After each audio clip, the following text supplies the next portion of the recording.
Welcome to the Sandy River and Rangeley Lakes Narrow Gauge Railroad YouTube channel.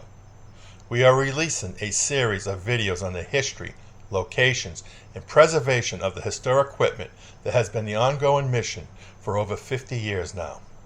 If this interests you, the Sandy River and Rangeley Lakes Railroad is always looking for new volunteers to help keep this historic and famous railroad and its equipment running, such as train crews, selling tickets, and painting. We welcome people with metalworking, carpentry, engineering, mechanical skills, or just a pair of hands to help others. If you are from away, you can still join as a member and watch and be kept up to date online or donate to a good cause.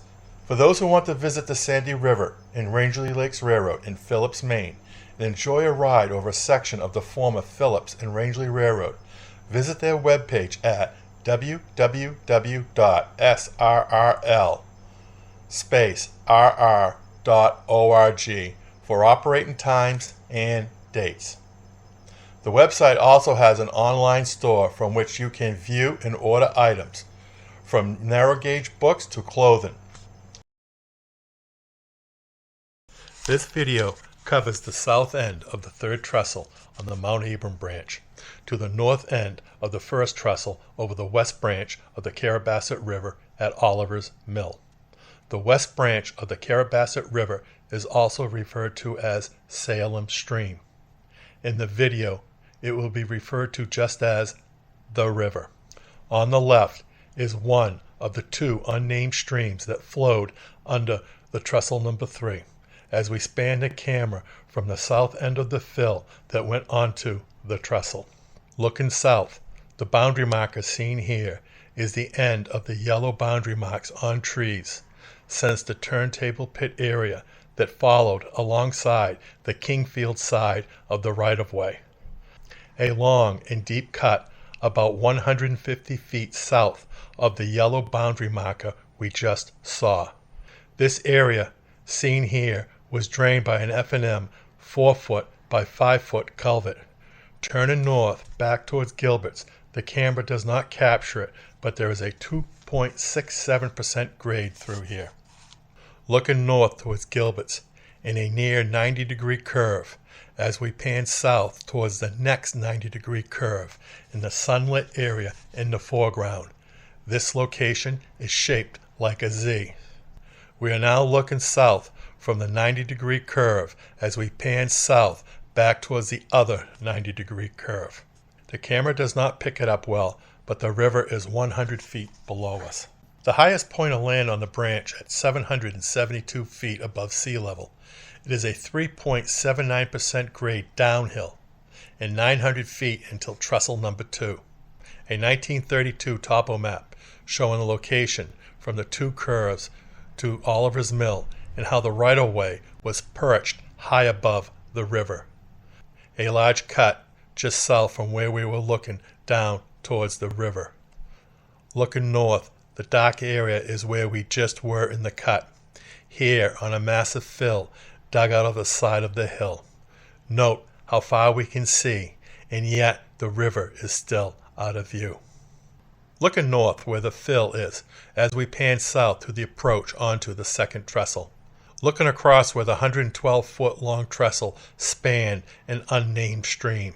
At the bottom of trestle number 2, looking towards Salem, showing the 112-foot span. It was 1,472 feet from the second trestle's south end to the north end of trestle number 1. Starting at the south end of trestle number 2, it was a 325-foot long fill and 22 feet at its deepest part. Located 279 feet south, under the fill was a 4-foot by 3-foot wooden box culvert. Sometime after the rails were removed, the culvert collapsed, causing the water to back up, and at some point the fill let go, making a huge hole in it. Even though we have descended quite a bit since the branch's highest point, we can see how high above the river we still are, and we are not yet to the Oliver Mill. Looking out from the north end of the first trestle that spanned the river, We confirm this is the correct location after digging up a diamond-pointed spike here. As we turn around to the north, we can see how the track curved onto the approach to the first trestle. Standing at the Oliver Mill's edge, looking upstream with a side view of trestle number 1's north end. At the first trestle's north end on the upstream side and down over the embankment about 50 feet, Kenny found this piece of 52-pound rail that fell off the scrap train. There is a second piece of 52-pound rail just across the river at the foot of that fill. Kenny found the siding and is on top of it here. We measured the siding. It's 142 feet long. When it was built, we are not sure. The siding is mentioned in the 1886 F&M Board of Directors minutes when the branch was proposed, but no records show when or if it was built. An 1889 article was the first documented statement that a siding was installed here. Kenny, with a metal detector, proved that this was a siding when he found a spike, a joint bar, and a broken part of an F&M spike maul. Looking down the siding towards Kingfield. In the foreground, the shadow part is the end of the 142-foot siding. The lighted area is a dip in the ground in a swampy area with no signs of a siding on the other side, which is a sloping incline towards the river. At the curve to the approach of the first trestle, off the west end is a road in the direction of Salem. This is where Dole noted the Hughes siding. In the Mount Abram video series, we have used a Dole map that showed the Hughes siding here by the mill. The map is wrong. We only figured this out in November of 2022 when we got the actual company records. The Hughes siding was about 1,600 feet from here at Mount Abram Junction. Between the road and the trestle, we walked this to see if there was any evidence of any further sidings. There was none, and it's a swampy area on an incline towards the river. That was when we then found the 53-pound rail. The Hughes siding will be in a future video to come, and it will include information coming back here to Oliver's. At the bottom of trestle number 1, looking east at the rock base of the Oliver Dam as we pan towards the trestle's south side. The west end of the Oliver's Mill is above us at the dam's base. This video is filmed in where the mill sluiceway for the water wheel was located. As explained later, we believe Oliver's was a water-powered mill. Here we see the height of the hill, reported on November 16, 1900. During the heavy rainstorm last Friday and Saturday, the rain made a washout around the Oliver Mill, also known as Franklin Mill, so that for a long time the mill was in imminent danger of being washed out. The mill is between the dam and the bank, and the water had found its way around the mill and washed out some 30 feet of bank. Soon we will follow the mill's foundation, showing what was at stake. The mill's west end foundation. Just below us is the dam's base. Oliver's Mill is the strangest foundation layout of any mill I have seen so far. It has straight lines, just like this Picasso. The mill's foundation along the river was the longest straight section we found. What was unique was it was up to 3 to 4 feet wide in most of the first 88-foot section. We are looking towards Kingfield here.